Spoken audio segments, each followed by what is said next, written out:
Good evening, everyone. My name is Ivana Nikolić Hughes, and I'm the president of the Nuclear Age Peace Foundation, and it is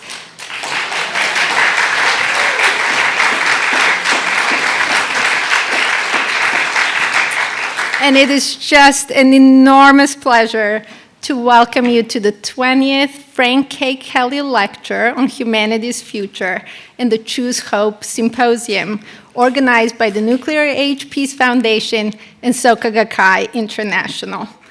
Welcome to a very special evening where we will get to hear and learn from Annie Jacobsen, the author of Nuclear War, A Scenario, as well as leading voices in nuclear disarmament, including Masako Wada, a hibakusha from Nagasaki and a representative of Nihon Hidankyo, Professor Richard Falk, Professor Peter Kuznick, Honorable Melissa Parke, and Dr. Jimmy Hara. I quite simply could not be more grateful to our amazing participants for sharing with us tonight their understanding, their insight, and their wisdom. Frank K. Kelly, alongside David Krieger, co-founded the Nuclear Age Peace Foundation in 1982, and in the year 2002, the foundation established the Frank K. Kelly Lecture on Humanity's Future in his honor.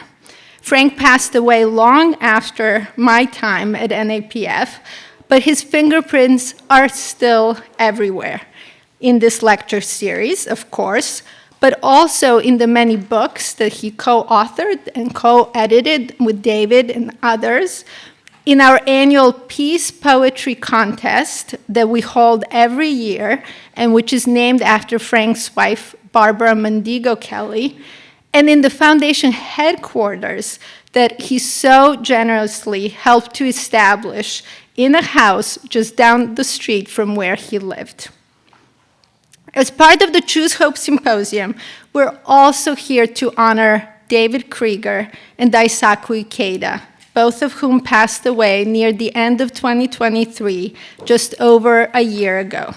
Their lifelong commitments to peace and nuclear disarmament have provided inspiration to countless people around the planet to advance their vision of a better world.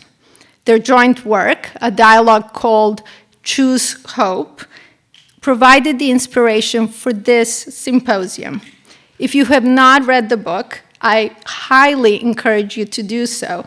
It is a breathtaking conversation that is both deep and wide, focusing on peace and nuclear abolition, but simultaneously recognizing the complexities of our world and the many other issues that bear upon these as yet to be fulfilled promises. It is now my distinct honor and pleasure to introduce to you our speaker for this evening. Annie Jacobsen is the author of the highly acclaimed book, Nuclear War, A Scenario. And if you haven't read this book, you also have to read that one. And I can just tell you that when I picked up the book, because of course everyone in nuclear disarmament was reading it, I sort of thought to myself, okay, Annie, what are you going to tell me? What am I going to learn new? And I could not put the book down. I literally read it in a day and a half and just told everybody I was too busy. I couldn't do anything until I was done with the book. So for sure, you absolutely have to read the book. Annie has written 6 other books, including The Pentagon's Brain, which was a Pulitzer Prize finalist. And his appearances include both traditional and new media, and she regularly speaks in front of audiences such as military generals and business executives. A few months after reading her book and being blown away by it, I was fortunate to get to spend time with Annie at the Vatican, where we were both invited to speak at a meeting of the Pontifical Academy of Social Sciences. The two of us talked over dinner in the shadow of the Colosseum, and we talked about our passion for addressing the danger and the insanity of nuclear weapons. But we also talked about our lives, our families, and our shared interests. I got to know her even more this past week when we both attended the third meeting of states parties to the Treaty on the Prohibition of Nuclear Weapons at the UN in New York. And Annie spoke in a conference panel and participated and attended some of our many NAPF events during this important meeting. We bonded again as mothers and women determined to leave a better world to our children. After just a couple of days together, I wrote her a short message, and I'm going to share it with you. It was a text message, and I wrote, and I quote, "You have quickly turned from someone I admire to someone I love."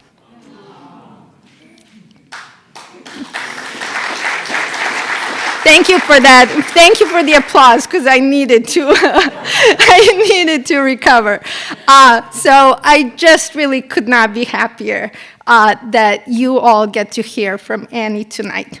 Let me just conclude by saying what is going to transpire this evening. We will first hear from Annie, followed by a video message by Masako Wada, followed by a panel discussion with Professor Richard Falk, Professor Peter Kuznick, Honorable Melissa Parke, and Dr. Jimmy Hara.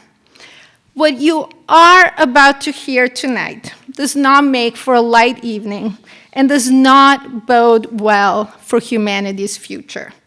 But we are here to choose hope. Challenging times in history have previously led to positive change, and change is sorely needed today. Let's hope together tonight that what Annie is about to tell us will never come to pass, and that we will eliminate the threat of nuclear weapons once and for all for the sake of our children and all future generations. Thank you.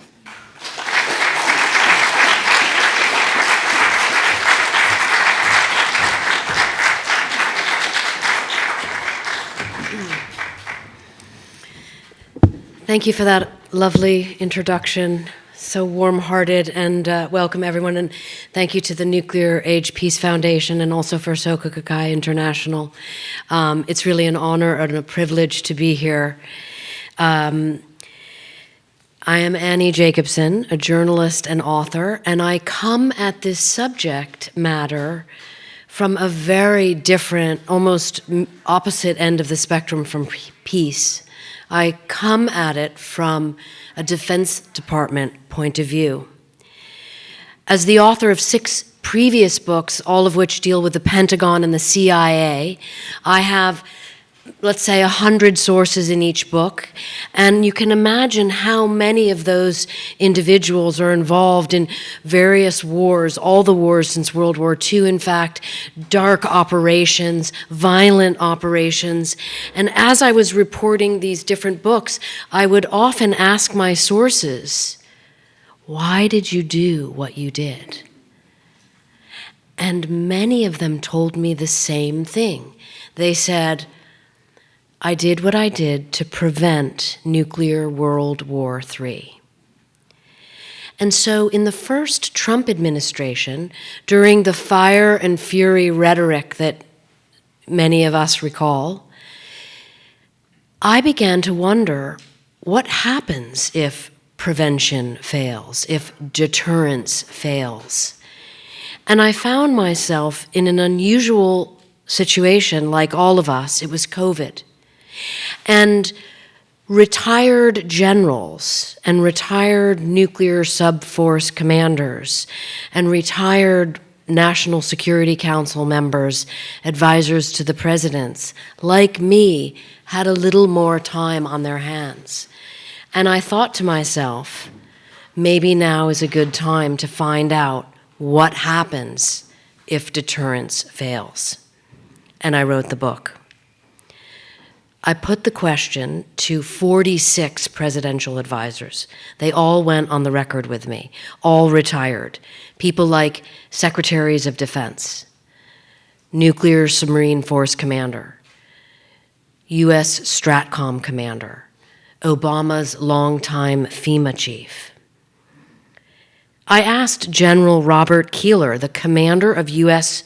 Strategic Command. He is the steward, the commander of Stratcom is the steward of all nuclear weapons and all nuclear weapon systems.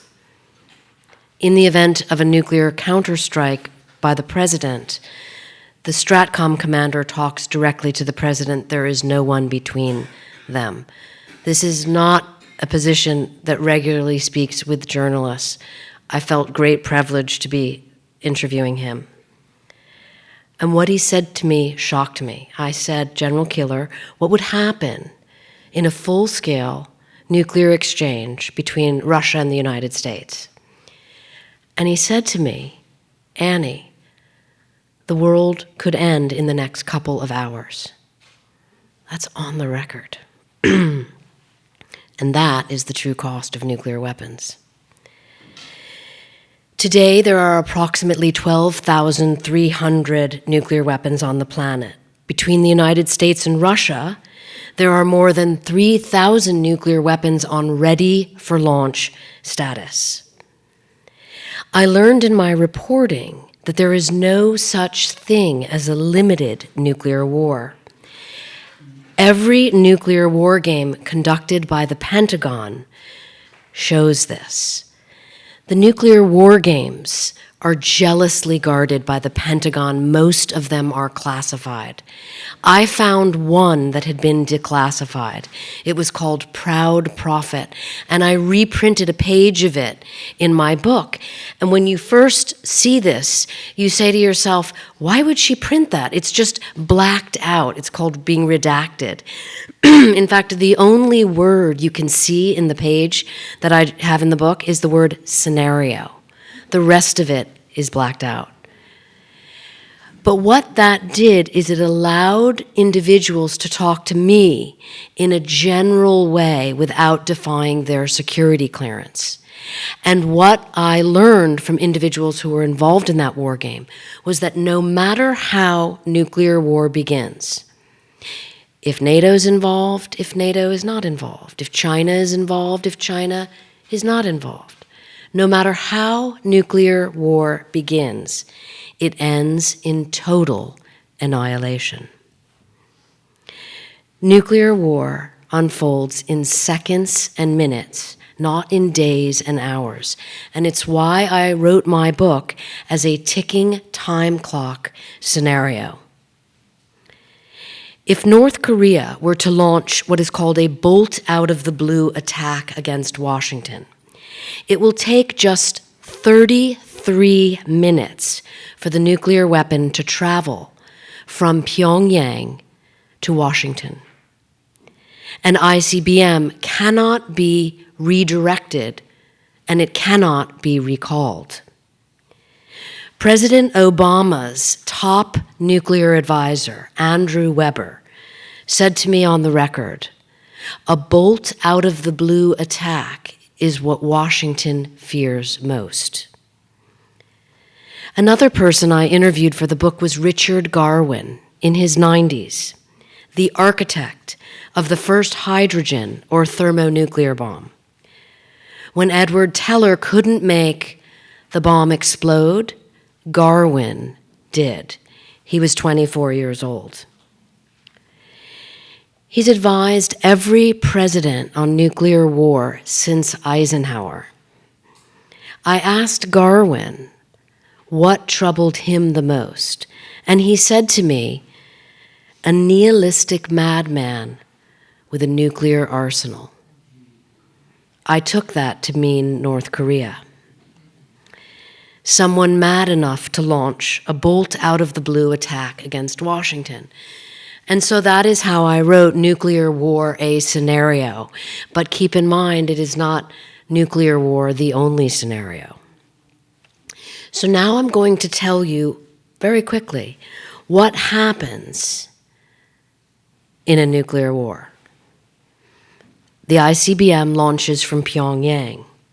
It takes less than 1 second for a US satellite system, it's called the SBIRS system, in space, 1/10 of the way to the moon, to detect that launch.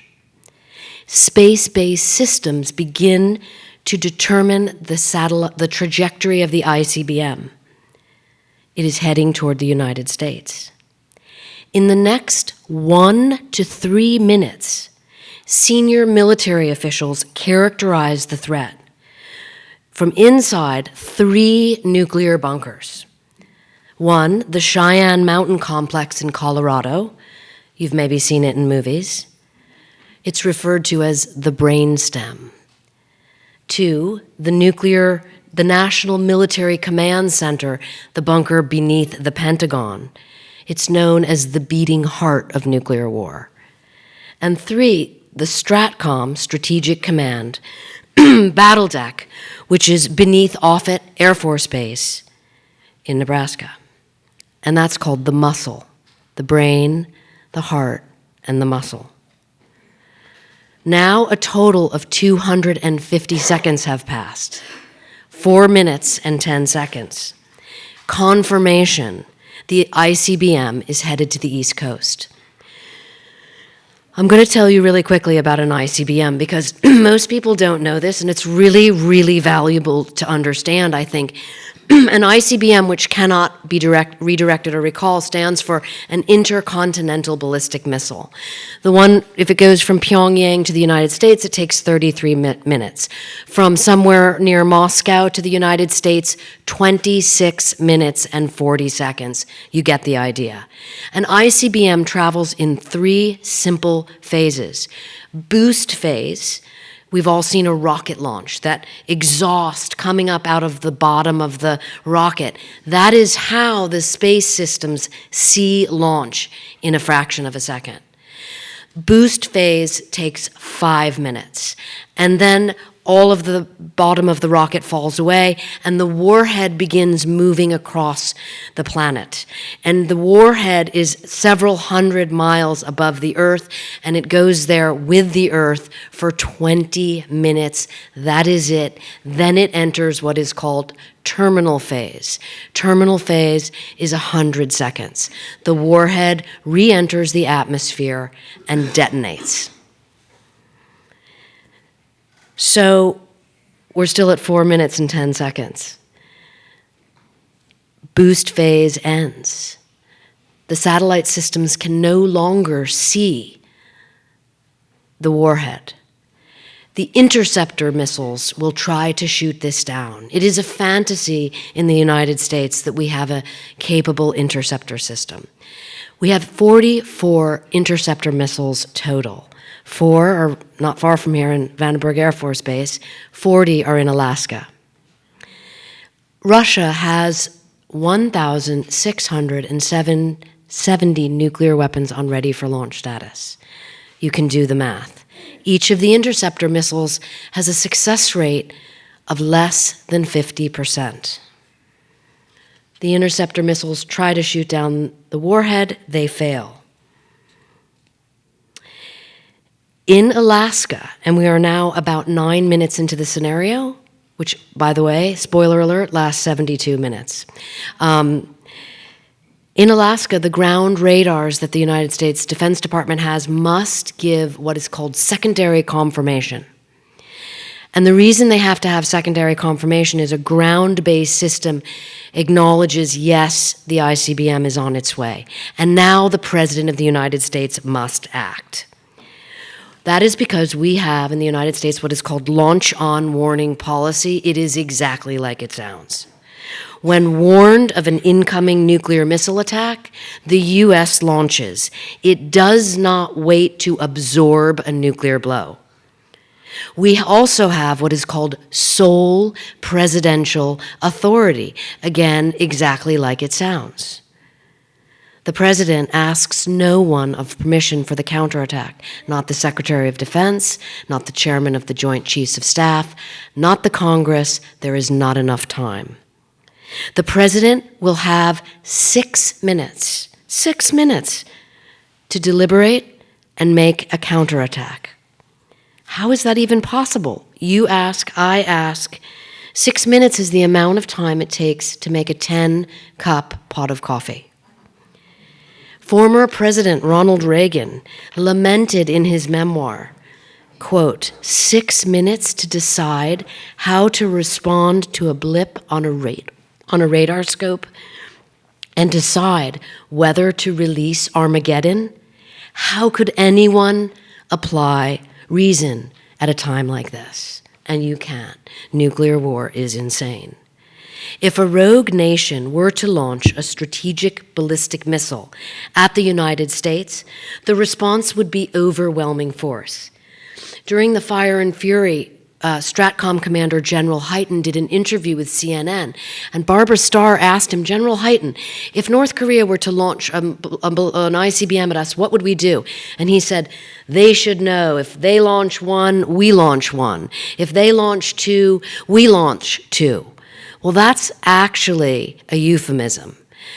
Thanks to the late Bruce Blair and his work with Princeton University, we know that actually the response to one nuclear weapon coming into the United States is 80 or 82 nuclear weapons. And that is what happens in this scenario. So the B-2 bombers take off, the nuclear-armed ICBMs launch, the nuclear-armed, nuclear-powered submarines get ready to launch their missiles. They take 14 minutes. The ICBMs take 60 seconds. We have 14 subs.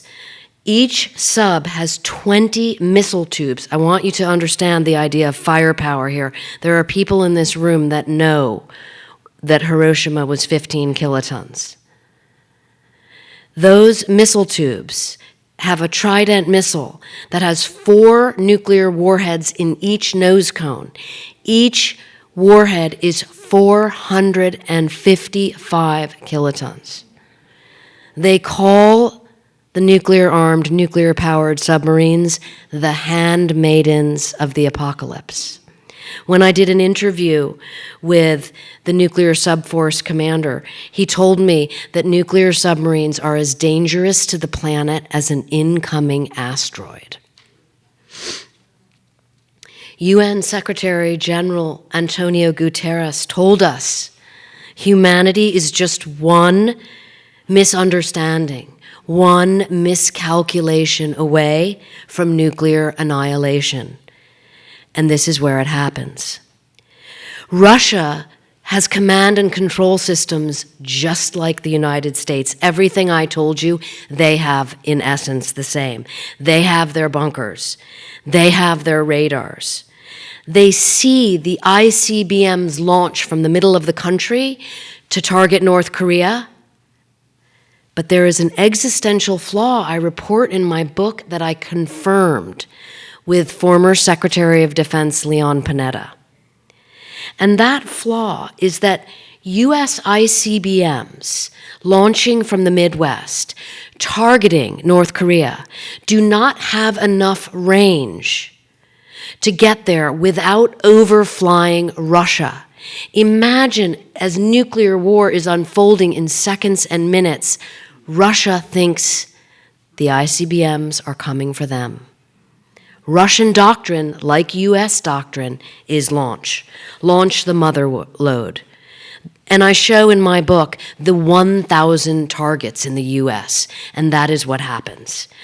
All of Europe, NATO bases in particular, are also targeted by Russia when it thinks it's being attacked by the United States. When the US learned Russian missiles are on their way in the scenario, we launched the mother load. Another fact I confirmed with another former Secretary of Defense, Bill Perry. That is the full-scale nuclear exchange General Keeler warned us about. And so before I close with a brief story about nuclear winter, I want to tell you about my interview with Craig Fugate, who was Obama's long-serving FEMA director. So FEMA, which is, many of us know, the Federal Emergency Management Agency, they prepare, that is the agency that prepares for earthquakes, floods, hurricanes. And I had a preconception when I was reporting this book that I would have a what we call a B story in the narrative, that I would have a series of events whereby, nuclear command and control, the president, the vice president, they get secreted away to these important bunkers, and FEMA takes care of them because it's called continuity of government. The government must continue functioning no matter what. And this is what I thought. And then I interviewed Craig Fugate about nuclear war. And he said, yes, Annie, FEMA is the government organization that prepares for nuclear war, same as we prepare for asteroid strikes. He told me they're called low probability, high consequence events. And he explained to me that FEMA's work involves something called population protection planning. And here's what he said about a bolt out of the blue attack. He said, with a bolt out of the blue nuclear attack, population protection planning won't happen because everyone will be dead. And my tape recorder was running, and I listened to that after we got off the phone, and I thought, did he really say that to me? I don't want to misquote an official who was the chief of FEMA. And I called him back and I said, Craig, did you really mean to say that? And he said one word, yes. He was the first person to write an Amazon review of the book. Seriously. And he said everyone should read this book. So in closing, I want you to think about this. When the nuclear winter theory was first written in 1983 by Carl Sagan and 5 colleagues, one of whom still works on this issue, Brian Toon, who does remarkable work and whom I interviewed for the book. The Defense Department called it Soviet propaganda. Behind the veil, the Pentagon knew it was true. I have the documents footnoted in my notes. What happens in nuclear winter is the soot from thousands of fires burning will block out the sun's warming rays. Agriculture will fail. Bodies of fresh water will become entombed in thick sheets of ice. People will freeze and starve. State-of-the-art climate modeling today shows us that nuclear winter will actually be far worse than was originally reported in 1983. 5 billion people will die. The mid-latitudes, the bread baskets of the world will freeze over. Agriculture fails. And in this depraved, radiation-poisoned world, the humans that remain will likely return to a hunter-gatherer state. So in the end of my book, I have, after all these maps and graphs and weapon systems and things related to war, I have this beautiful photograph of a Neolithic site unearthed from 12,000 years ago. It's called Göbekli Tepe. It's in southern Turkey.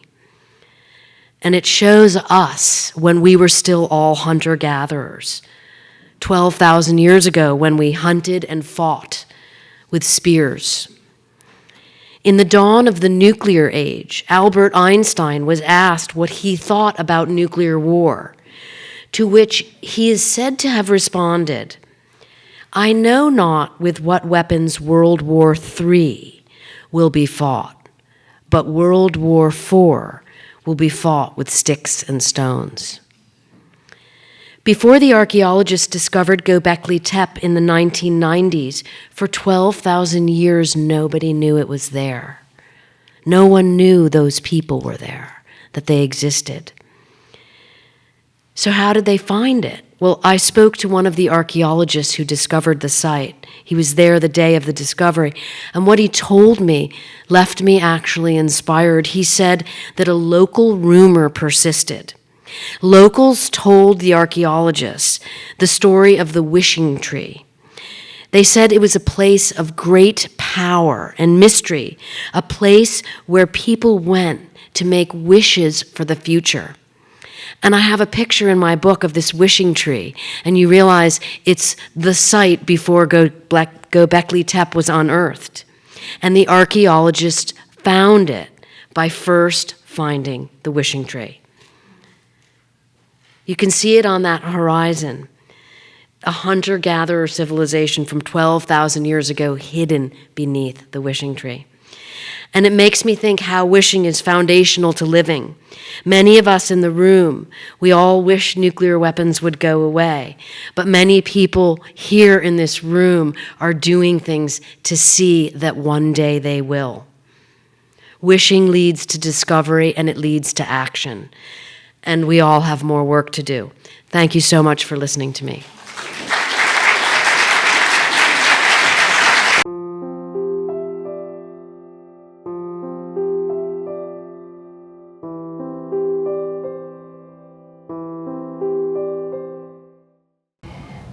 シンポジウムにご参加の皆様、はじめまして。日本医団協の和田雅子でございます。今日は私の拙い証言を聞いていただくということでございまして、本当にありがとうございます。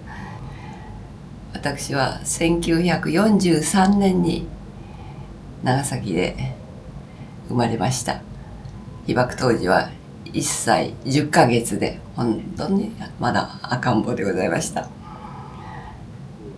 全く何の記憶もないんですけれども、母が折々にといいますか、何遍もこう繰り返し話をしてくれたこと、そのことを皆様にお伝えしております。私の家は、2.9 キロ爆心地から南の方に離れたところで、で8月9日ですね、お昼前でしたから、母は、お昼の用意をしてて、大洋食、大洋食という言葉もね、この頃の若い方はご存じないかもしれませんけど、お米が足りませんでした、なかったので、じゃがいもだとか小麦粉だとかかぼちゃだとか、そういうものをね、何を用意してたかそこは聞いてないんですけど、用意してた。で、私は一人で住宅街でしたので、玄関の前で一人で遊んでた。うちの母が「お外は暑いから中に入りなさいよ」って言って、そして入って、どのくらいその時間が経ったかどうかもねわからないんですね。そこのしばらくしてから大きな音がして、爆発音ですね。本当に大きな音だったと言ってますけれども、それでもう気が付いた時には家の中のものがもうめちゃめちゃになってて、障子だとか格子ですね、表に京都の格子みたいな格子戸みたいなのがあって、それもめちゃくちゃになってて、ガラス戸、それから土壁です、みんな崩れて家の中に積もったって言ってました。それが言葉で一尺ぐらいっていうから、30センチぐらいでしょうかね。そのぐらい積もってて、どうしてあんなにこのぐらいになったかということがわからないぐらいだった言ってました。そして家の外はもうオレンジの煙が漂ってて、住宅地でその両面に家があるわけですけど、その前も見えないぐらいなオレンジ色の煙が漂ってたと言いました。そしてしばらくすると、その山道にですね、山道になんかギョッとするような光景を見た。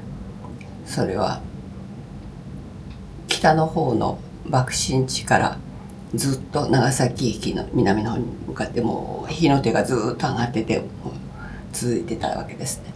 だからそこはもうどうしようもないから、そのコンピラ山という山があって、その山道を通って私たちが住んでいる、市街地の方に降りてくる人たち、その人たちの列というかね、群れというか、そういうものを見た。遠くの山にですね。でその人たちはもう本当に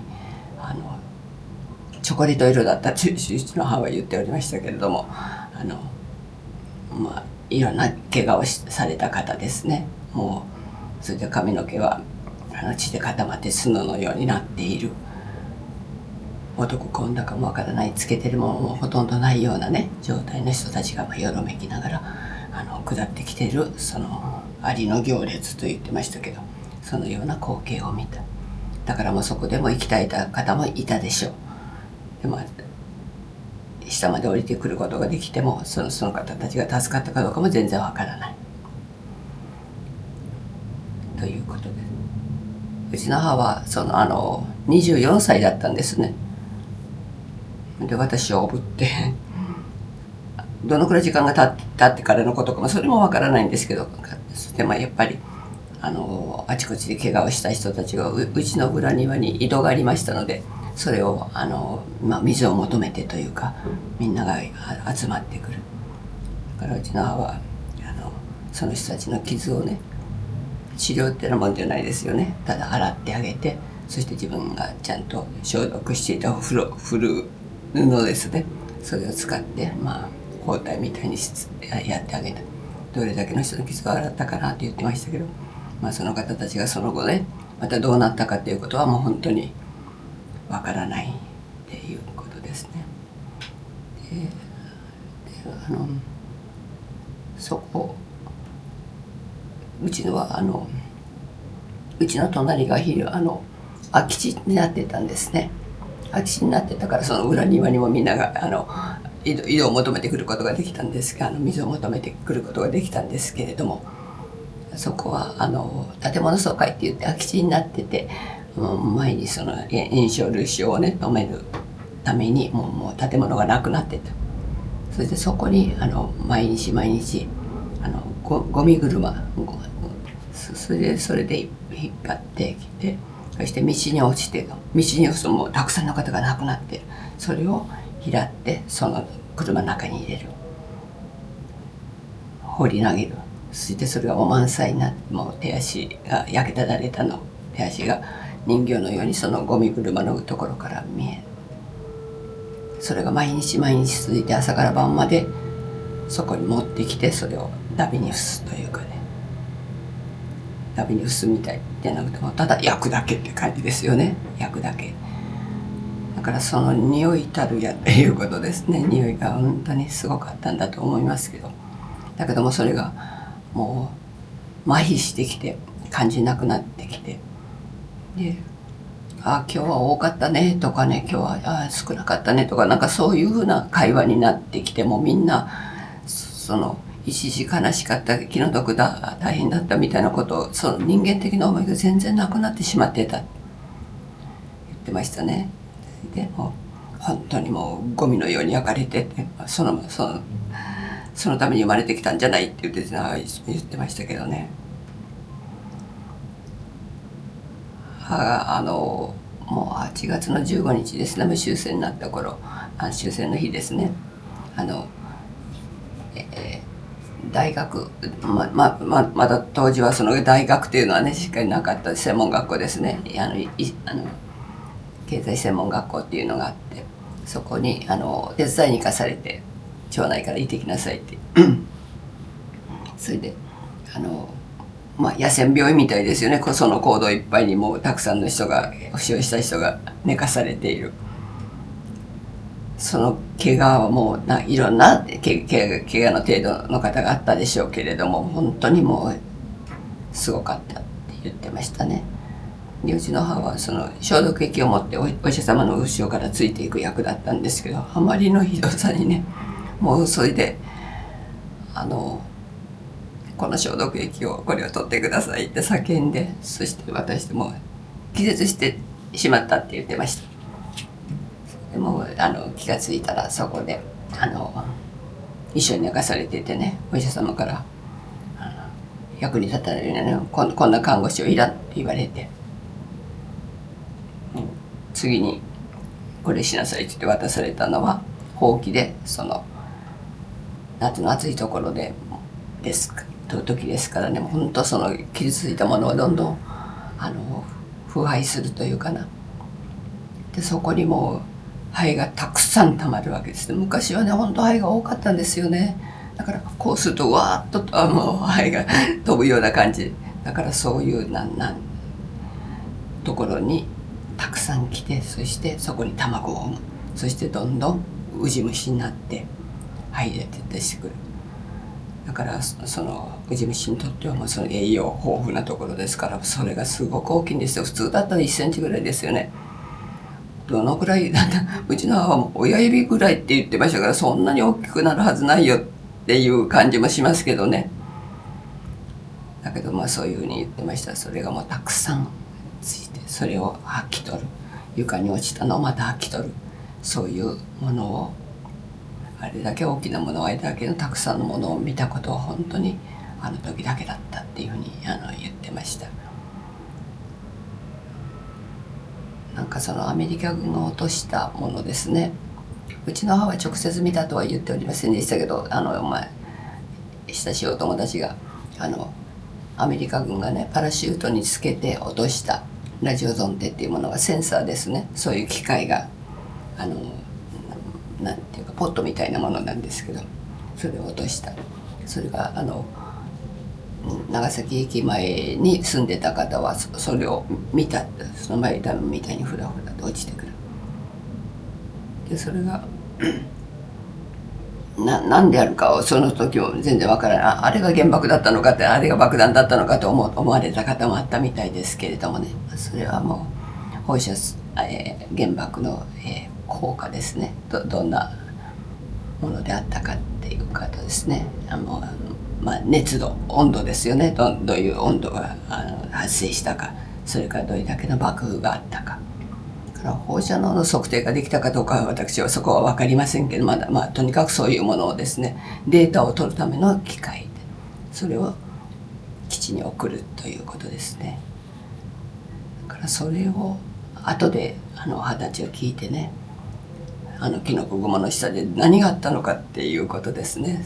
ただ上から目線でそのデータだけを取って、その人に一人一人の名前がある人たちがいて、家族があって生活があって命があった。だけどそれを何にも考えないで、そういうね科学的なデータだけを取ることをために落としたのか。そういうことを本当に命の大切さというかな、そういうものが無視されてしまった。それでいつも怒りを持って話をしてましたですね。だからもう8月になるといつもうちの母はもちろん私たちは9日の日はね、みんな家族で黙祷するわけですけれども、匂いが戻ってくると言ってましたね。だからどんな絵を見ても写真を見てもね、描いたものを読んでもそれはわからない。匂いですね。匂いはもうわからない。だからもう想像できないですね、そういうことね。だから原爆を使ったらどういうことになるかということを、うちの母なんかはもうもっとひどいことを見てると思うんです。いろんな傷の出会であることでね。うちの父も上司を探して爆心地に入って見て、そしてそこでダビに付したと言ってますけれどね、うちの父もね本当詳しいことを話さなかったですね。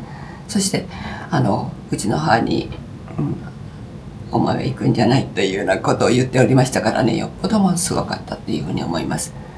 だから私はうちの母のことを聞いただけのことでしたのでね。だけども80年も経ちました。もう被爆者もみんな平均年齢が85歳6歳ですね。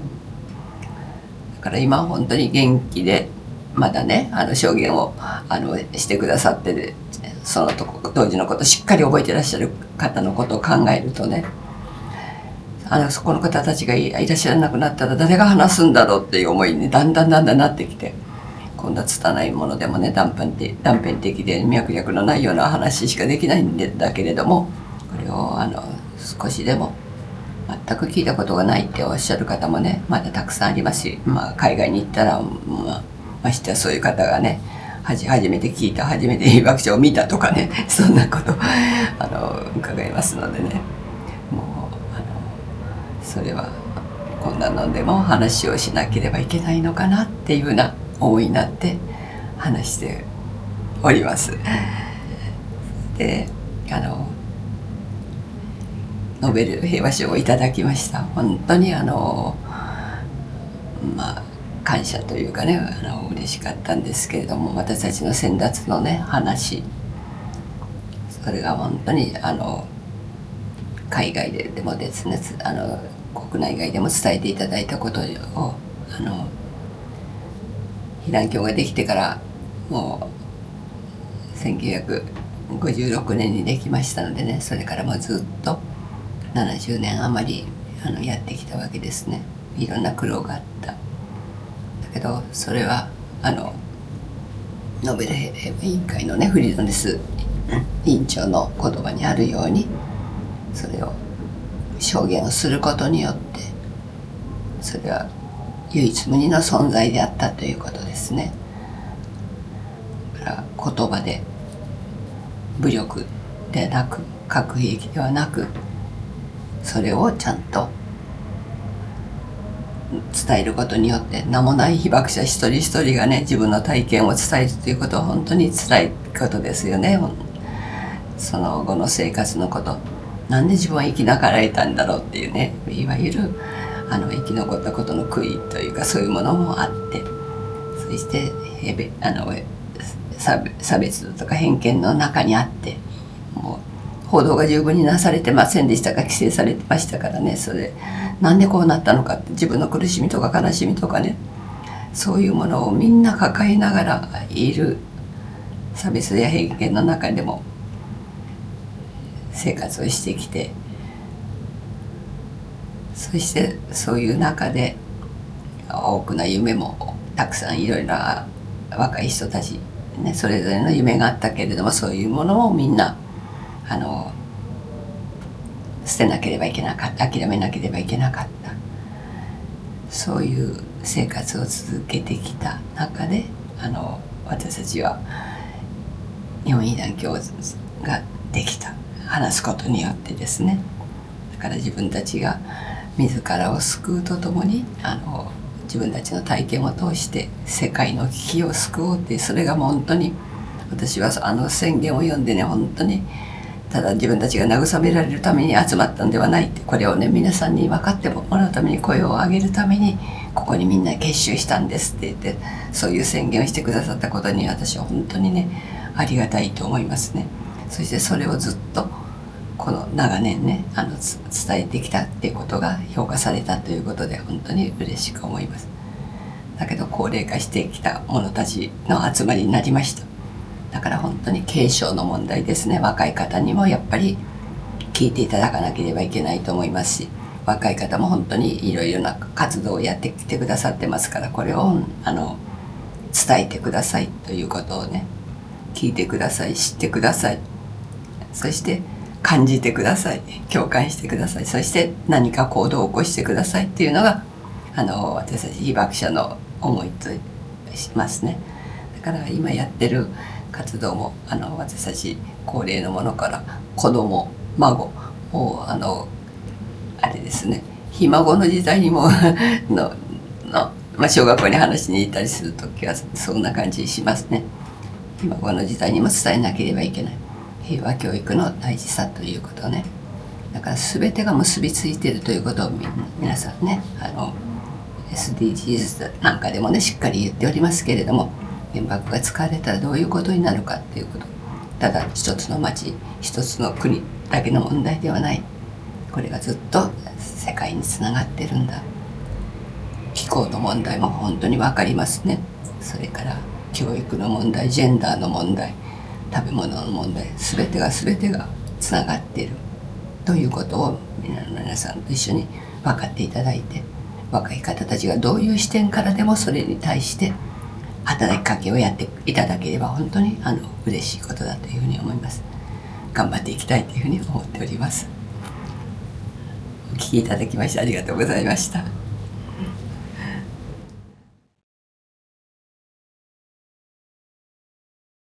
Let me just begin by thanking Annie for her brilliant book. I mentioned the brilliant book, but brilliant lecture as well. Thank you so much, Annie. And also to thank Ms. Masako Wada, who so graciously and generously shared her testimony with us. I am so deeply moved and really in many ways heartbroken and yet inspired. And I've been thinking along these lines ever since I visited Nagasaki last summer, that if these people can do this, of course I can do it. Of course we all can. I mean, what else can we do but follow in their path? So we're so grateful to our friends from Soka Gakkai International for arranging for this testimony, and for Ms. Masako Wada's continued dedication and commitment to nuclear disarmament. So let me begin by actually introducing our esteemed panelists. Each of them has such an incredible biography that we could spend the rest of the evening talking about their biographies. So I'm just going to give you just teeny tiny bit about each person, and really let them do more of the talking. So to my left is Professor Richard Falk. Professor Falk is the Albert Milbanks Professor Emeritus of International Law at Princeton University. He is also the Nuclear Age Peace Foundation's Senior Vice President. And so he has truly been a hero to me for a long time, but more recently, a personal hero as well. And I'm so delighted, Richard, that you're with us tonight. We have next to Richard, Professor Peter Kuznick from American University, who is also the director of the Nuclear Studies Institute at American University. Peter is a historian who writes widely about lots of different issues, but has really focused on the history of the 20th century, and has taken an immensely important role as a historian in contextualizing nuclear disarmament and nuclear disarmament efforts. And I'll just mention that he co-wrote and then co-produced with Oliver Stone The Untold History of the United States, which if you haven't, now you have like a super long reading list if you haven't read some of these books. Oh, I have to go back and tell you something about Richard. Richard has written, I can't possibly tell you about Richard's books because he has written over 80 of them. And about a couple of years ago, when we honored Richard actually in this very room with the Lifetime Achievement Award, I afterwards told someone with whom I would meet in the park when we walked our dogs in the morning, and I told them we honored this man, and he's just so incredible, and he's written over 80 books. And the person looked at me and said, I don't know if I've read 80 books. So, he's written 80 books, over 80 books. So let me go to Jimmy. Dr. Jimmy Hara is a physician in LA and a professor of medicine at Drew University. He is also the fire commissioner of the LA Fire Department. He is also the vice chair of the Nuclear Age Peace Foundation's board and serves also on the board of the Physicians for Social Responsibility LA. He's got many titles as well. Jimmy is a Japanese American who was actually born in a Japanese internment camp, and so we are so delighted to have him with us tonight. And last but certainly not least is the Honorable Melissa Parke. Melissa is the executive director of the International Campaign to Abolish Nuclear Weapons, which won the Nobel Peace Prize in 2017 for their efforts of bringing the nuclear disarmament movement together to push forward a treaty, which is what many of us in this room work on, the Treaty on the Prohibition of Nuclear Weapons. That treaty has truly been a shining light in a dark, very dark world, and truly a beacon of hope for all of us. And Melissa is leading this movement and doing that just beautifully and admirably. And we're so happy that she's here. We all had a very busy week last week at the third meeting of states parties to the Treaty on the Prohibition of Nuclear Weapons. So I'm especially delighted that Melissa was able, after all of that, to be here with us as well. So let me now begin by asking, I'm going to ask each of the panelists to respond both to Annie's lecture and to Ms. Masako Wada's message. And I'm going to begin with Richard and ask you, Richard, if you could share your thoughts on the current geopolitical situation and how knowing what's happening in the world is how Annie's book makes you feel and think about where we are in the world today. So let me pass the mic on to you. Thank you. Thank you, Ivana, for that very affirming introduction.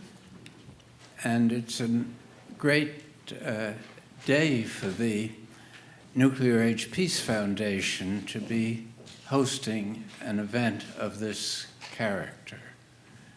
We just heard an extraordinary presentation by Annie Jacobsen that is something original in the discourse about nuclear danger. And its originality comes from what she herself said in her opening words, that it is authenticated by the nuclear establishment itself. I was reminded of Helen Caldicott's warnings of 20 or 30 years earlier, who was an Australian peace activist and very passionate anti-nuclear person, but she had to rely on her emotions and her access to whatever was available in the public domain, which was not very much. We have from this book and this presentation an authoritative expression of extreme warning that is made by the very people entrusted with the guardianship of this apocalyptic weapon. And of course, it immediately raises the question of why the political culture here and elsewhere has been so quiet over so many years. And it now is in a particularly threatening period, I believe. And to make very summary remarks about the geopolitical situation, I was reminded of the ominous implication of our president having sole authority over the launch of such a war with such weapons.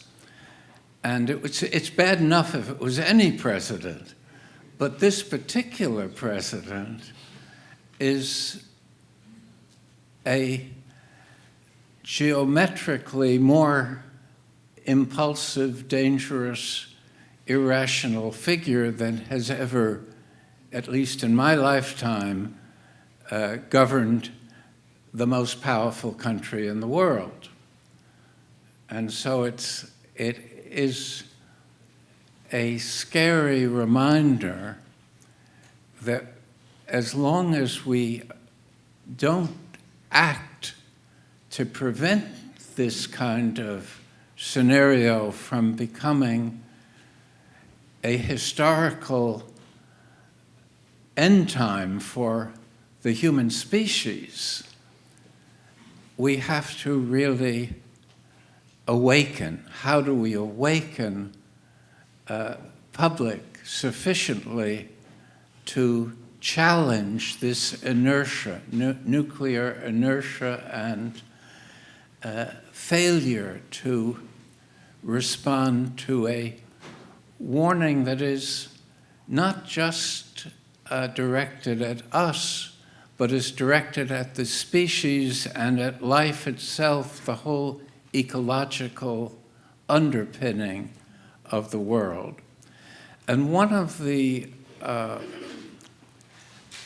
geopolitical factors that is so discouraging from this point of view is the rise of autocratic leadership in so many of the important countries in the world.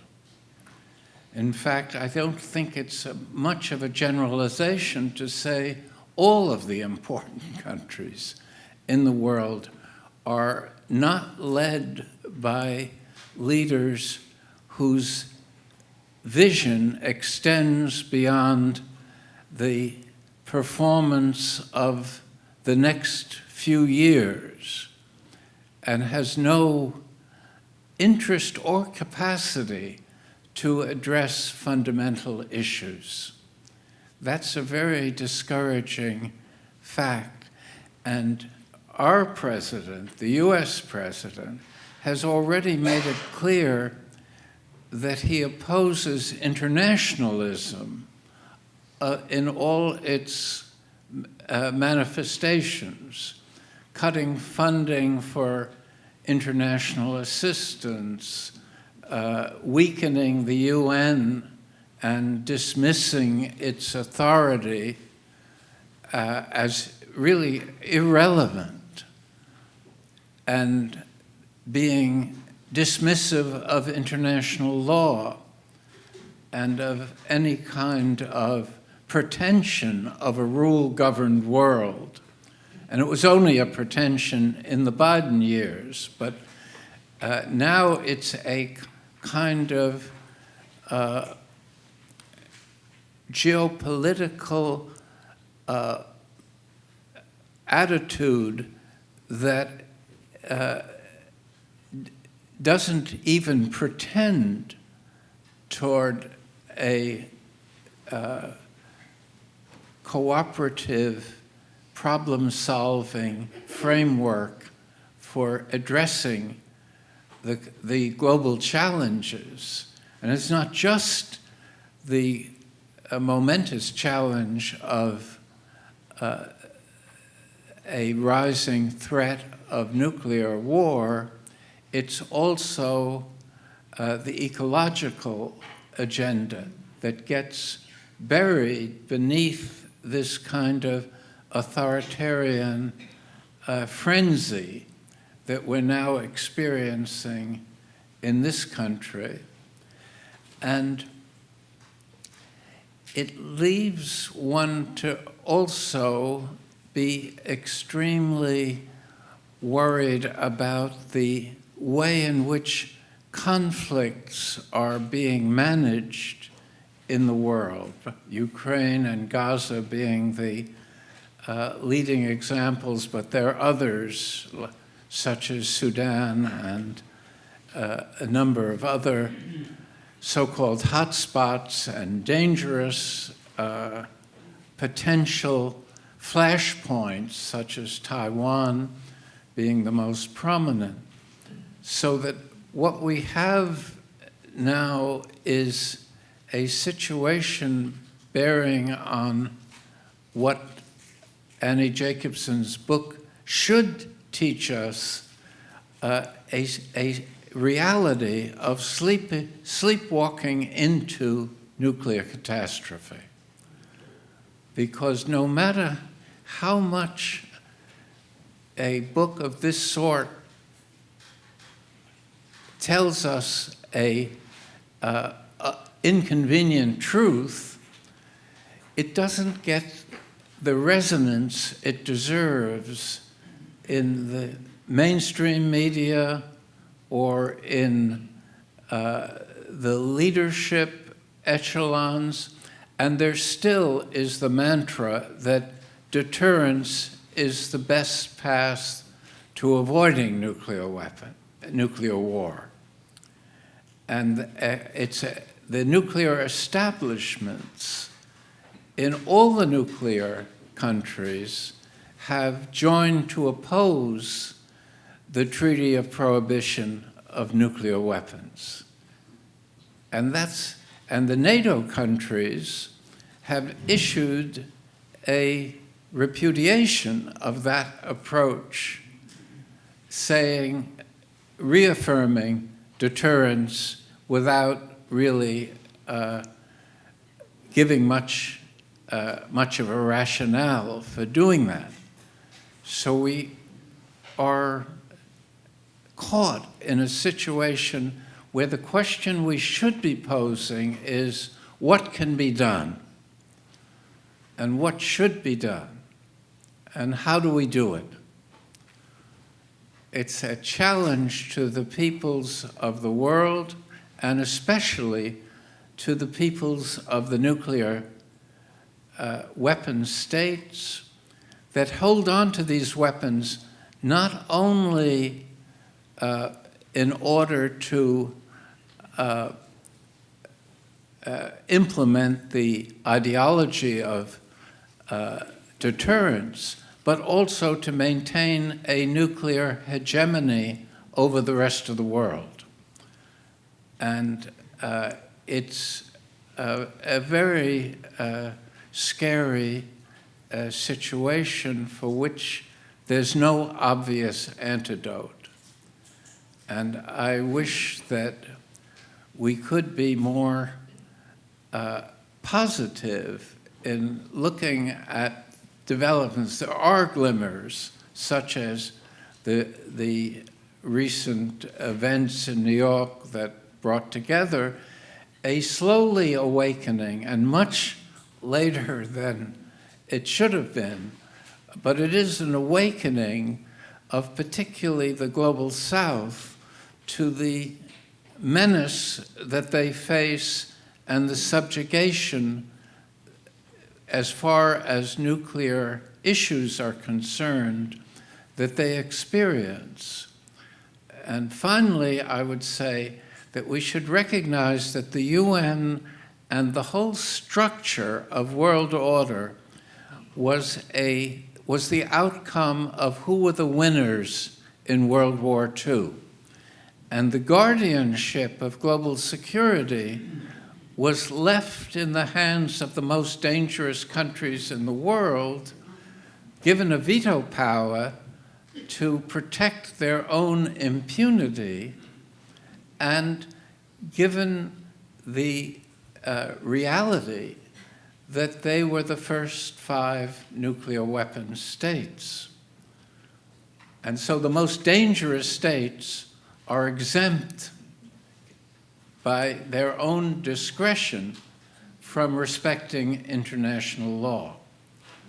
And that's a perverse thing that came out of making the UN a winners-take-all organization.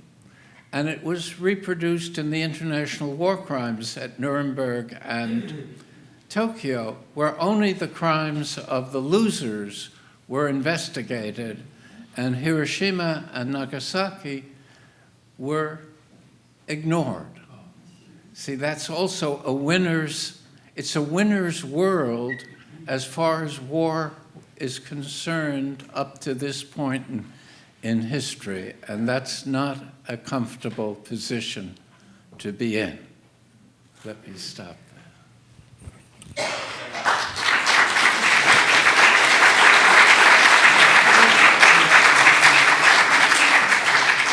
That was wonderful, Richard. Thank you so much for your insight. I want to move to you, Peter, and just ask you to comment. Annie sets up one scenario out of many, but there has been really a long history, a decades-long history in the nuclear age of the near misses and potential miscalculations, and of course the Cuban Missile Crisis, situations in which nuclear weapons could have been used. This notion that we have been lucky And they were actually here more thanks to luck than anything like the notion of nuclear deterrence. So if you could speak a little bit about this and give us some historical context for beyond this one scenario, what else could happen given the historical evidence of these many events? So let me hand the mic. Thanks, Ivana. How many hours did you say I had to do this? 4. There's so many things I want to say. Richard made me think that we've got a situation now where Trump wants to make America great again. Putin wants to make Russia great again. Xi Jinping wants to make China great again. Modi wants to make India great again. Netanyahu wants to make Israel great. But there's nobody who speaks for the planet. There's nobody who speaks for us, nobody who speaks for the global south, nobody who has a planetary view of our planet is at risk.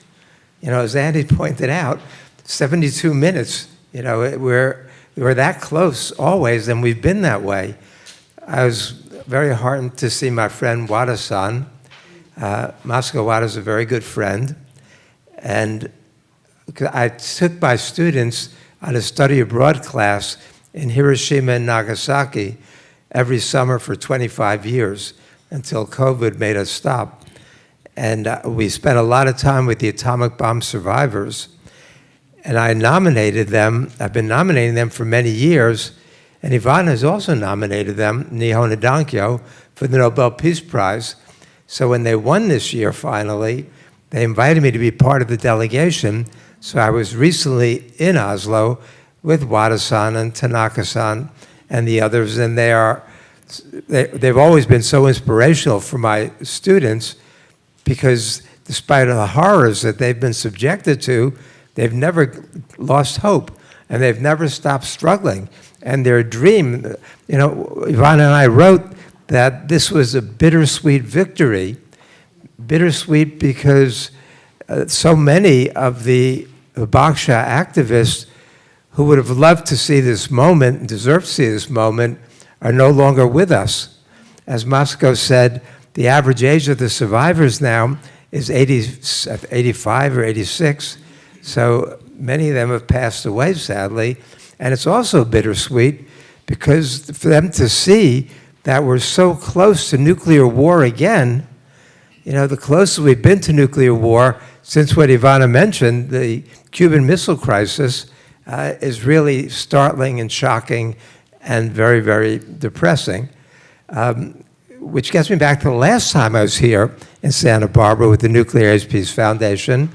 And Richard was here, and Dan Ellsberg, and Noam Chomsky, and David Krieger, and others. And most of our discussion focused on what Annie was talking about tonight, and that's nuclear winter. That's the reality of nuclear war, that it's not something where you have a limited exchange and then it's over. Nuclear war, as Annie was saying, means nuclear annihilation. And even if it starts with just one nuclear bomb, that never ends up there. They're never able to do the war game in which they're able to limit the nuclear exchanges. But as Richard is saying, we've lost that understanding and that memory. So now to get to what Ivana wanted me to talk about, this question of near misses, the Cuban Missile Crisis is still the prime example. And as you said, we didn't survive the Cuban Missile Crisis because of some great statesmanship on the part of Kennedy and Khrushchev. They understood we survived it based on pure dumb luck. There were so many moments at which that could have gone totally awry. That we had false reports that nuclear weapons were coming in to attack Tampa and Minneapolis. We could have responded to that. We were dropping depth charges. The USS Randolph was dropping depth charges on a Soviet submarine, not knowing, first of all, that they had nuclear torpedoes aboard the submarine, and they were dropping depth charges. They knocked out all the power. The carbon dioxide levels were rising. People were passing out, and the commander, Savitsky, says, we're doing somersaults down here. The nuclear war has probably started up above. Let's launch our nuclear torpedo. And he had to get the approval of the other two commanders there. But fortunately, a man named Vasily Arkhipov stopped and talked him out of doing it because he had given the order to launch. Had he launched it, we wouldn't be here now. You know, we didn't know about nuclear winter in 1962, but we would have learned about it very, very quickly and the hard way. But Ivana mentioned before that out of the bad things we're talking about, the horrific things, something good must come. Well, after the Cuban Missile Crisis ended, fortunately, Khrushchev wrote a letter to Kennedy on October 30th saying, "From evil some good must come. Our people have both felt the burning flames of thermonuclear war. What we have to do now is eliminate every conflict between us that could cause another crisis." And it took Kennedy a while to really get moving on this, but eventually they both were totally committed. But Kennedy was doing it too slowly for Khrushchev's liking, so Norman Cousins had to go over there twice to talk to Khrushchev and tell him that Kennedy was serious. And Khrushchev says to Norman Cousins, "What if we don't have peace and the bombs start to fall? What difference will it make if we're capitalist or communists, if we're Catholics or atheists or Jews or Buddhists? What difference will it make? Who will be left to be able to tell us apart?" And Kennedy understood that. And so he asked Cousins, "What should I do?" Cousins said, "Make a speech showing your commitment to really changing everything." And Kennedy made this commencement address at my university, American University, in June of '63, which was the greatest presidential address of the 20th century. And he said there a lot of things, but he called for an end to the Cold War, an end to the nuclear arms race. He said, "Why should we dislike the Russian people so much?" He said, "It doesn't make any sense. We need to work together." And he said to put a nuclear-armed power in the position of either suffering a humiliating defeat or launching a nuclear weapons is either a colossal failure of statesmanship or a collective death wish on the part of the human species. And I think that's what Annie's talking about. We have, not we, but our leaders seem to have a collective death wish. And they think that they can avoid it, but we're going closer and closer to that kind of conflict in so many areas now. Trump, of course, is a nightmare, but in response to him, now France is trying to spread a nuclear umbrella over Europe. The Germans have applauded that. The Poles have said, maybe we do that, or maybe we'll develop our own nuclear weapons. Zelensky said, if you don't let us join NATO, then we need our own nuclear weapons. I mean, we see in South Korea, 73% of the South Koreans want their country to have its own nuclear weapons. Even Ishiba in Japan, before he took over as the prime minister, he said we should have an Asian NATO and Japan should start to think about developing its own nuclear weapons. Japan, the most anti-nuclear country in the world for such obvious reasons. So we're in a mess, and it's not just the Cuban Missile Crisis in '62 that we can look at. Well, I was going to talk about 1968, when a bomber crashed above Thule, Greenland. I wanted to bring that one in, thanks to Trump. And they dropped 4 nuclear bombs down there, which totally irradiated the whole area. But I was going to talk about Able Archer in 1983. And like what happened in '62, good almost came out of Able Archer. And that led in part to the Reykjavik meeting, in which they came within one word of abolishing nuclear weapons, if Reagan had not been quite so obsessed with his Star Wars. Or 1979 or 1995, when a joint US-Norwegian scientific rocket launch was interpreted by the Soviets as an incoming missile attack. And they brought Yeltsin his nuclear football, and he started opening it up to get the nuclear codes. And then they finally understood, unlike in Annie's case, that the rocket was going over the Soviet Union, not attacking the Soviet Union. But we've come close. We've had 32 what they call broken arrow incidents. Cases like in North Carolina in 1962, Goldsboro, North Carolina, where the plane crashed. Actually, the wing blew off of a bomber, and it dropped its 2 nuclear bombs in Goldsboro, North Carolina, and one got destroyed when it hit the ground, but the other one was more intact, but 5 of the 6 safety features on it, the safety locks, didn't work. And if that last safety lock didn't work, if it hadn't held, then we would have lost North Carolina. But I mean, these things happen over and over and over again, and the American people don't know it. But as long as we keep on basing our defense on deterrence theory and nuclear weapons and playing with these weapons, one of these times we're not going to be so lucky.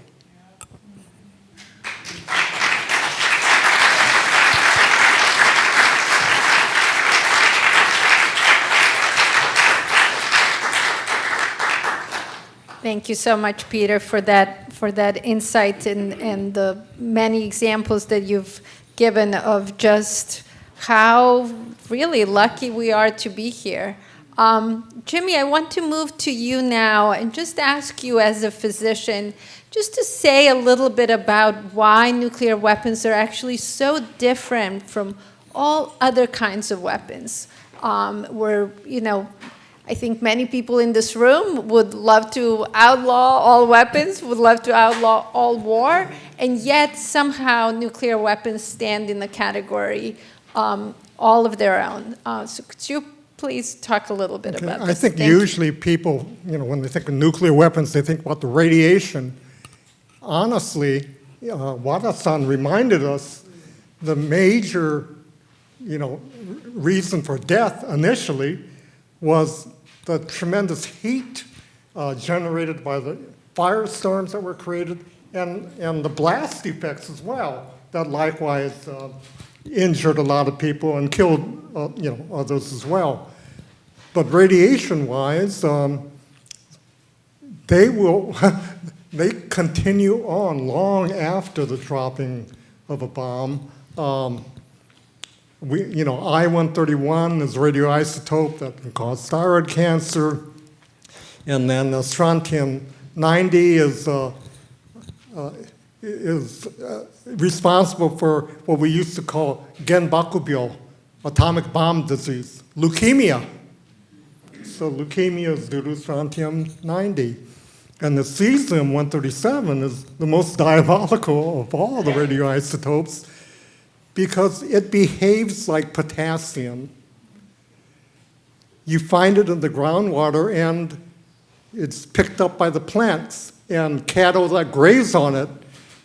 If we eat that beef, we can end up later on with stomach cancer and things along that line. And then the other, plutonium, of course, and that's a long-lasting effect as opposed to cesium, and we're talking about at most a few hundred years, something along the line. Now we're talking about 25,000. Just forever. And so with strontium and plutonium and polonium that you get from the plutonium, basically, now we're talking about, and the cesium was responsible for a lot of the gastric cancers that we saw in Japan and also in Korea because the radiation fallout fell onto Korea as well. And so in the 1960s and 70s, we saw a lot of cases of gastric cancer in Japan and Korea. And in Japan, they had wonderful screening things where they had gastroscopy done by gastroscopy techs who would go to villages and look to see if there was evidence of early cancer. And we learned a lot about gastric cancer during that time period. And then now, as I'm speaking, there are elderly Japanese women who never smoked a day in their life dying of lung cancer. And that's related to the plutonium primarily, and then the polonium that gets produced from the plutonium. So besides, the nuclear winter that, can wipe out the whole population more rapidly, if you will, the radiation effects are long-lived and will survive. Radiation effects will survive long after all the humans are gone. Thank you so much, Jimmy. And parenthetically, Ivana-san, highlighted the reason that Nihon Hidankyo won the Nobel Prize. And then we can also hear from another Nobel laureate. Yes, yes, indeed. Thank you, Jimmy. Thank you so much. They really are in a category of their own. We call biological and chemical weapons, which have been banned and prohibited. We call them also weapons of mass destruction, and yet this just rises to a whole other level. One thing from Annie's book, also just to add, she does talk about nuclear winter, but she talks about another possible very special thing with nuclear weapons, where an explosion in outer space can cause an electromagnetic pulse that shuts down electricity, for example, in the United States, in the entire country. And so just try to imagine, you don't even have to bomb cities, right? Just try to imagine what happens to civilization if the entire country no longer has electricity. And it's not coming back. It's not like we have a blackout and then it comes back. It's not coming back. So I'm actually really happy that we're ending with Melissa with the comments, at least in this portion, because she is going to give us some hope. She's going to tell us about the Treaty on the Prohibition of Nuclear Weapons and why it's so important, and where it's heading and what its accomplishments are so far. So, Melissa, on to you. Thank you, Ivana. Nuclear weapons are the only devices ever created by humans that have the capacity to destroy all complex life on Earth. And as Annie's book has made so clear, we're only one accident or miscalculation or unhinged leader away from that happening. And as we've heard from Ivana and from Peter, it's more pure dumb luck than good management that we're all still here today. And as the UN Secretary General has said, when it comes to nuclear weapons, luck is not a strategy. For decades, the narrative around nuclear weapons was controlled primarily by those who have them. And their message has been, and it's been very deliberately abstract terms, that nuclear weapons through deterrence provide stability and security. And of course, that completely disregarded the enormous harms that have occurred to millions of people around the world from nuclear weapons and damage to the environment. And also the fact that nuclear weapons held by 9 nuclear-armed states threaten every person and every country on the planet.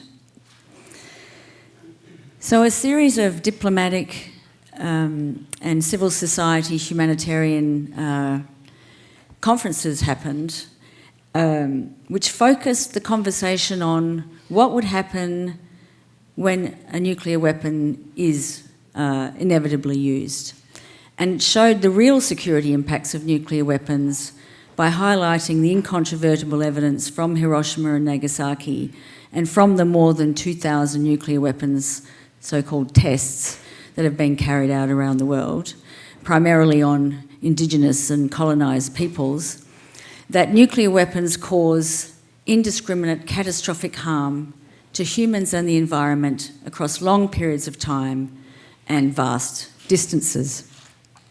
And these conversations around nuclear weapons thus changed from the theory proposed, promoted by nuclear-armed states that these things keep us safe, to the reality of the horror that awaits all of humanity from any use of nuclear weapons by accident or by design.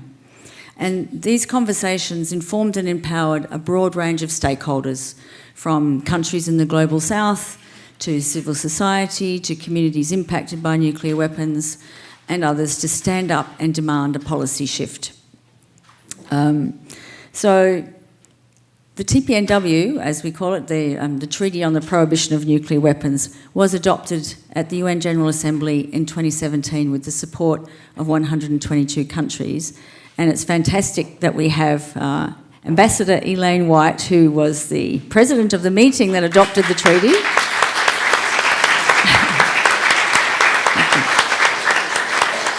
And we also have Eduardo Alcibiades from Mexico, which was also a strong supporter of the treaty. And you'll be hearing from them tomorrow. And it is fantastic. I mean, we heard from Wada-san just now.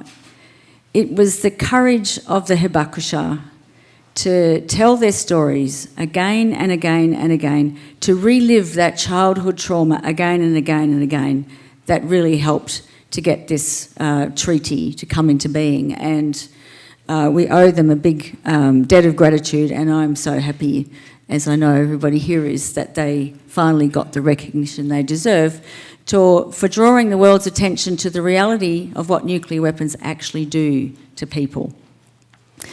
And the treaty is a game changer in nuclear disarmament, which had been stalled for decades. It comprehensively prohibits nuclear weapons, provides a pathway under international law for the nuclear armed states to disarm in a time-bound, verifiable manner. It's the first international framework that provides for victim assistance and environmental remediation for communities harmed by nuclear weapons. It has a scientific advisory group, of which Ivana is a member. It has a gender stream, because the treaty acknowledges the disproportionate impact on women and girls and on Indigenous peoples of nuclear weapons. So it's not only a disarmament treaty, it's also a human rights treaty, an environment treaty, and a feminist treaty. And it's an investment in multilateralism and international law at a time when these things are increasingly under threat. And it's also democratising the debate around nuclear weapons, taking it out of the hands of the permanent five of the Security Council, all nuclear armed states, and bringing it to the General Assembly where every country has an equal vote. And it's a very participatory, inclusive process which centres the voices of impacted communities. And we saw 1,000 civil society participants at this meeting in New York last week, which was fantastic. In fact, the Office of Disarmament Affairs of the UN official there said to me, "But there's 1,000 people here, where are they going to sit? There's only 300 chairs." I said, that's a problem we want to have. Next time they have to give us the General Assembly room. Now, the nuclear armed states often try to portray the Treaty on the Prohibition of Nuclear Weapons as a soft humanitarian approach, not based on real security. But the reality is the reverse. Talking about catastrophic humanitarian and environmental consequences is very much security. The wholesale destruction of infrastructure, the economy, the environment, the death of millions of people by blast, burns and radiation, and billions of people from starvation and nuclear winter is very much security. I think the more important question is, how sustainable is a security approach that is based on nuclear weapons, any use of which will be not only genocidal but also suicidal? And as that well-known radical lefty Ronald Reagan put it, nuclear weapons are totally irrational, totally inhumane, good for nothing but killing, and probably destructive, possibly destructive of life on Earth. In fact, the only other global policy issue that is remotely comparable in terms of planetary survivability is, of course, the environment crisis. But nuclear bombs will kill us much faster. And as long as they exist, we know they are bound to be used. And We've talked about dinosaurs a little bit here. Well, the dinosaurs did not have the option to avoid the asteroid that made them extinct. But here we actually have a choice. We can choose to eliminate the existential threat by eliminating the nuclear weapons. And of all the global challenges we face, this one is the least complex. Humans built nuclear weapons and humans can dismantle them. All it requires is political will and leadership. And so far that leadership is being shown by civil society and by the one half of the world's countries that have so far joined this treaty. But now we see the doomsday clock is ticking closer than ever to midnight. The risk of use of nuclear weapons has never been higher than it is right now. And the world is really at a crossroads. Do we continue down the path, as we're seeing from some European leaders just in the last few weeks, of increasing confrontation, militarisation and proliferation? Or the other way is the TPNW treaty, dialogue, diplomacy and disarmament. And I think, as Annie's book shows only too clearly, we urgently need the world to take the second path. Thank you.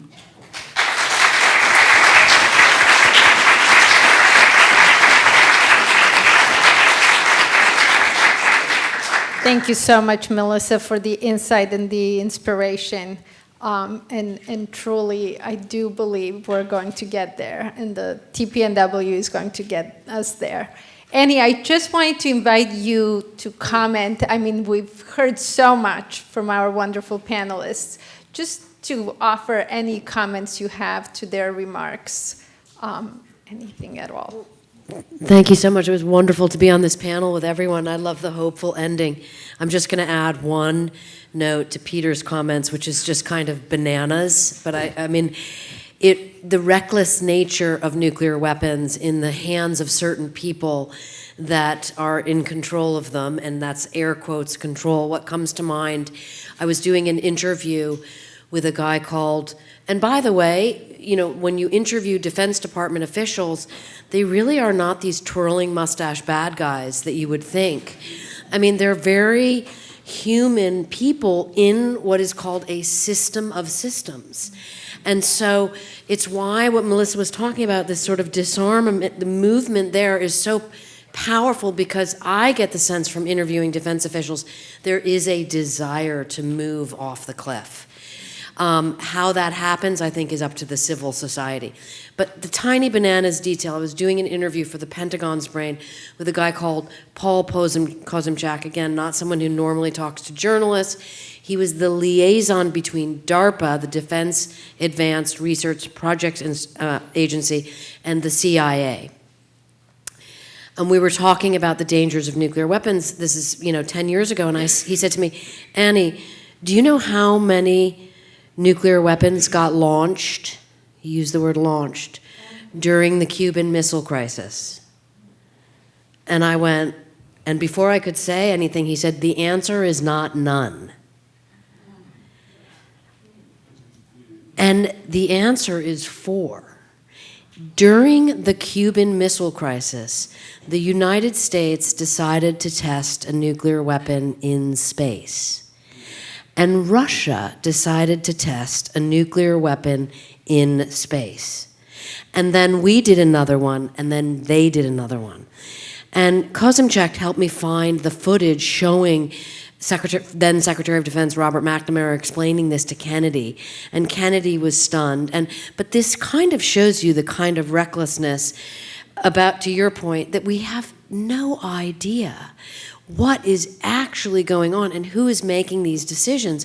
And so I'm all for, adding to the idea of disarmament is this idea of transparency, and I think that comes from the voice of the people. Thanks.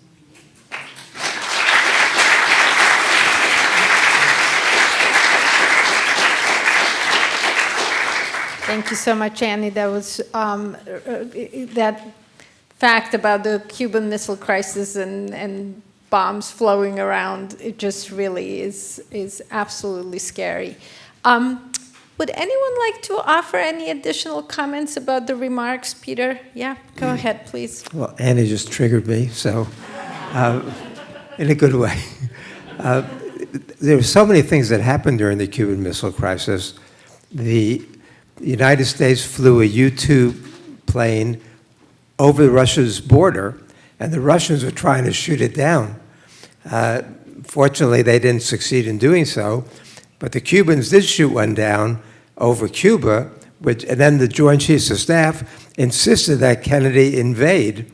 Right? Kennedy was in an extraordinary position, and we are so lucky that it was Kennedy and not Obama and not Biden and certainly not Trump or Bush, because I think any other president since World War II would have definitely given in to the Joint Chiefs and all the other advisors who were pressuring Kennedy to attack the missile sites and invade. We didn't have intelligence. What McNamara, Secretary of Defense McNamara, believed at the time was that there were 10,000 Soviets in Cuba and 100,000 armed Cubans. And he thought, based on that, if we invaded, we'd have 18,000 casualties and 4,500 dead. Then he learned that those numbers were wrong, that there were actually 42,000 armed Soviets and 270,000 armed Cubans. And then McNamara said, in that case, we would have lost 25,000 people. And then it wasn't until 30 years later, at a conference in Havana, that McNamara learned that in addition to that, there were 100 battlefield nuclear weapons in Cuba. And McNamara says, well, then we would have, if we had invaded, we would have lost 100,000 soldiers, 100,000 dead. We would have definitely wiped out Cuba and almost certainly gone to full-scale nuclear war against the Soviet Union. So this is why we're saying that we survived by luck, not by brilliant statesmanship. We didn't even know if the nuclear weapons were there, and the missiles were armed. We had only identified 33 of the 42 missiles there. And then if we looked at, I won't go on now, but Able Archer in '83, in some ways almost as crazy. So this has happened over and over again, and our luck's gonna run out at some point, unless we do what everybody here would like us to do, and change our course and interject some sanity into, as Annie says repeatedly throughout the book, this is insane. And it is insane, which we all realize, but the leaders don't act on that basis. They're acting on a very different basis. And now, in addition to some of the countries I mentioned, Iran is very, very close to developing a nuclear weapon because Trump abrogated the JCPOA, the Iran nuclear deal, which was working brilliantly. And now Iran, instead of being a year away, is a few weeks away from developing a nuclear weapon. If Iran develops a nuclear weapon, then likely Egypt, Saudi Arabia, United Arab Emirates. We also, Taiwan is talking about developing nuclear weapons, Turkey. I mean, we are on the verge of a kind of nuclear anarchy that we haven't seen before, which is why this is so urgent that we get control of this now and reverse this situation before it goes any further, or else it might be too late. Thank you so much, Peter. I really love, actually, a quote from Daniel Ellsberg's book, The Doomsday Machine. Daniel Ellsberg was a dear friend to the foundation, and we've recently established a Lifetime Achievement Award named after him, which, and the first recipient of the renamed award was his own wife, Patricia Ellsberg. But he called nuclear weapons policies, present, past, present, and present, dizzyingly insane and immoral. And that's really it. That's it. That's all you need to know. It's dizzyingly insane and immoral. Let me now open it up for perhaps a couple of questions from the audience. We do need to be out of here at 8 p.m. So over in the back. Over in the back, yes, go ahead. Do you think you can speak up, or? Yeah, I can. Yeah, perfect. Can everyone hear him? Yes. Okay, great. Go ahead. Thank you so much for such a wonderful panel. I am learning so much. And my name is Ken. I'm from Soka, University of America. My incoming PhD student at Columbia University Teachers College. And my question is, if you were a high school student in the US, what change would you like to see in curriculum or schools? Repeat the question. So the question is, thank you, Ken, so much. Ken is a student at Soka University of America and heading to Columbia University's Teachers College. And he's, I think, thinking about his future career maybe as a teacher and thinking about what high school students in this country should know about this topic. So who would like to tackle that question? Maybe nuclear war scenario should be a required reading for all. You have to read this book before you graduate high school. That would be my first recommendation. I think Peter can answer the question because he was telling me about the great curriculum that he has. And also I'm going to add, for as much as sort of people slack on Hollywood for making movies about nuclear war, it does have a very serious impact on the general public. I mean, also on the inside. When I was sourcing documents from Los Alamos, and I've been writing about nuclear weapons for 15 years, they've always been kind of like standoffish with me, but they were incredibly forthright. In fact, they even declassified the origin story of the nuclear football that Peter referenced. And I said to them, what changed? And they said, Oppenheimer, not the man, the movie. I had a similar experience. I was teaching a class last year with about 45 students in it, not related to nuclear issues. And I asked them, how many have seen the movie Oppenheimer? And I expected 3 or 4 hands to go up.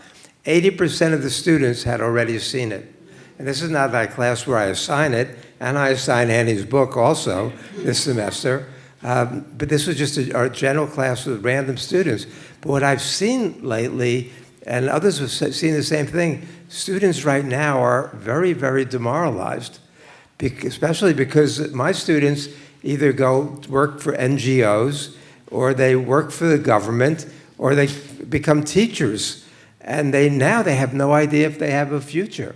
So I've just noticed lately a much more depressed state.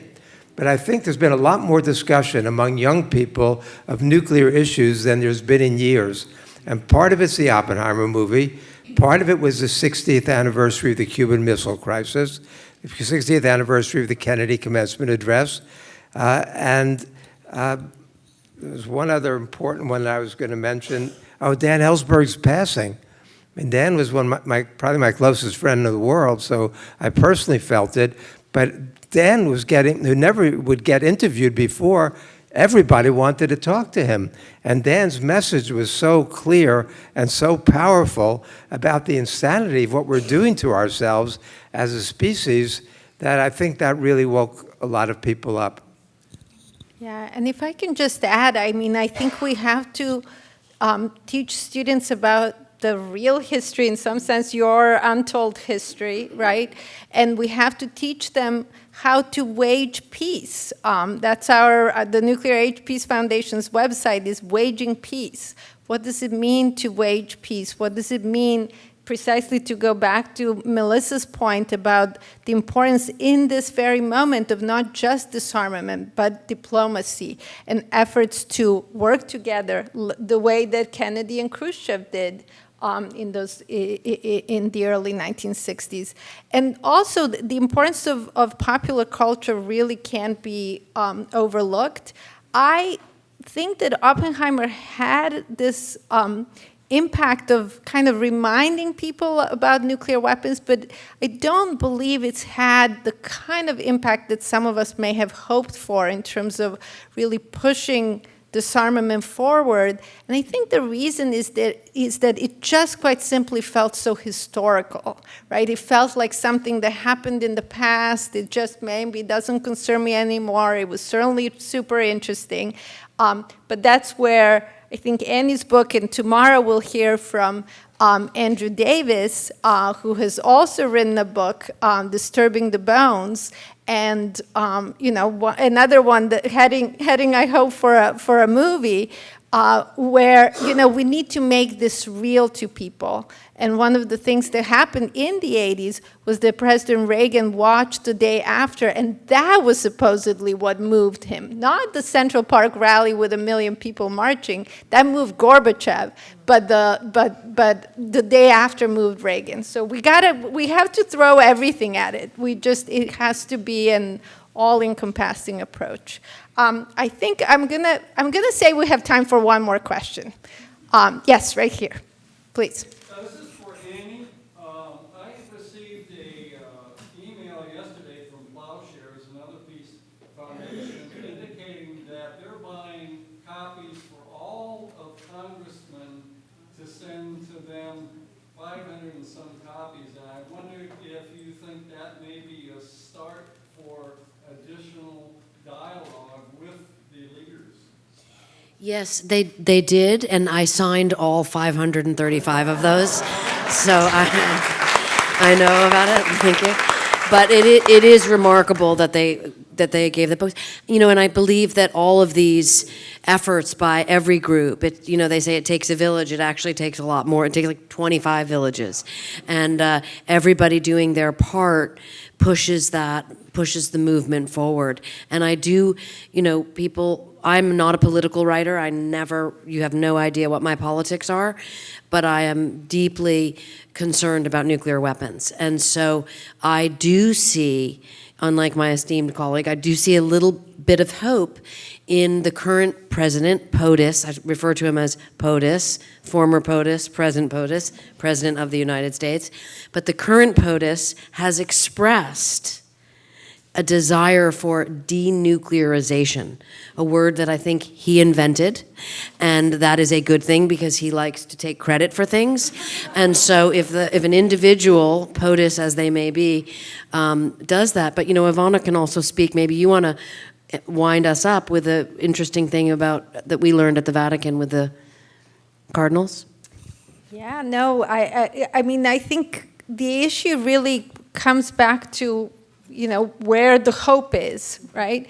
And how do you latch on to hope? And I would just add to what Annie's saying, we can disagree with Trump on absolutely everything, but if this is something that he wants to pursue, I think the movement has to come behind him. I think the movement really has to find a way to make this happen. The other point, and this, Peter brought up the Reykjavik meeting between Gorbachev and Reagan. Imagine if in 1986, when they almost came to an agreement to eliminate nuclear weapons, imagine if there had been a TPNW.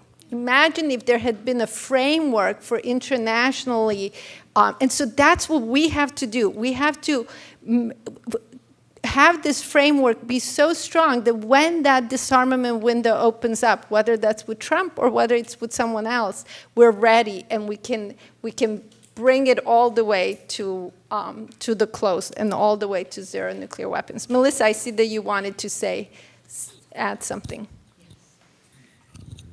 Thank you. I note that Annie's book records comments by John Rubel about a mindless groupthink, as he describes a meeting he attended in 1960 that discussed war plans for the killing of at least 1/5 of the planet's population, and plans that have not changed in any significant respect.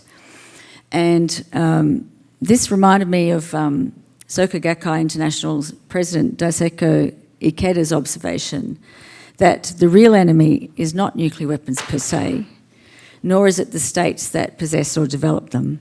The real enemy we must confront is the ways of thinking that justify nuclear weapons, the readiness to annihilate others when they're seen as a threat or as a hindrance to the realisation of our objectives. And I think that's what we're challenging. We're challenging that mindset, that groupthink, the ways of thinking that justify nuclear weapons.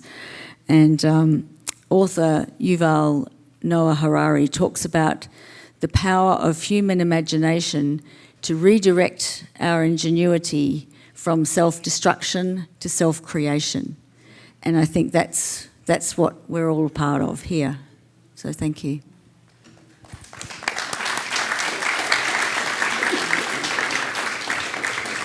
I think we have time for one more comment from Peter, and then we're going to call it a close.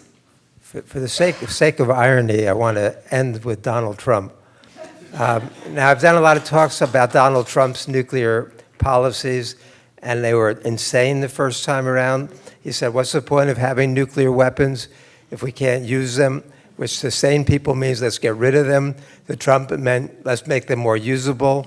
When he was found out in one of the meetings that the United States had dramatically decreased its nuclear arsenal, Trump's response was, we should increase it tenfold, increase our nuclear weapons tenfold, which led Secretary of State Tillerson to call him a fucking moron.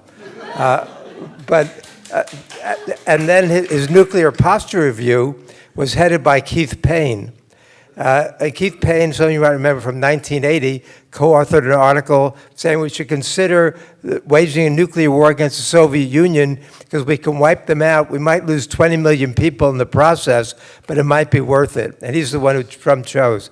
So, however, that said, in his meeting with Zelensky, he said, you're gambling with World War III.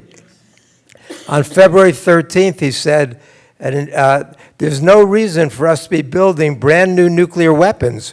We already have so many.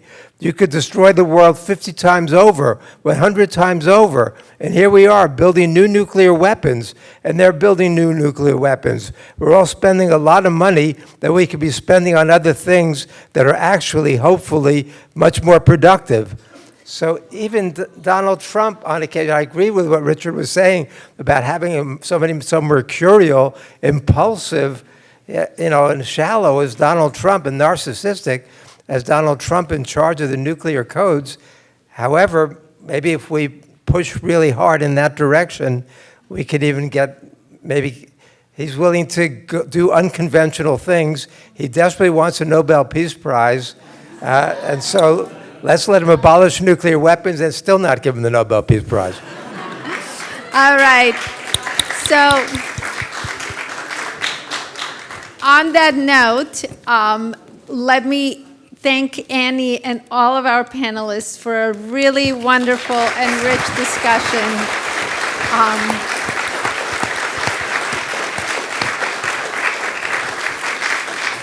And let me invite you to join us tomorrow for the Choose Hope Symposium right here in the same room. We are going to have a series of panels and discussions on all kinds of facets of thinking about nuclear weapons and how we get to the world free of nuclear weapons. So please join us as we choose hope to get to exactly nuclear zero. Thank you so much for being with us.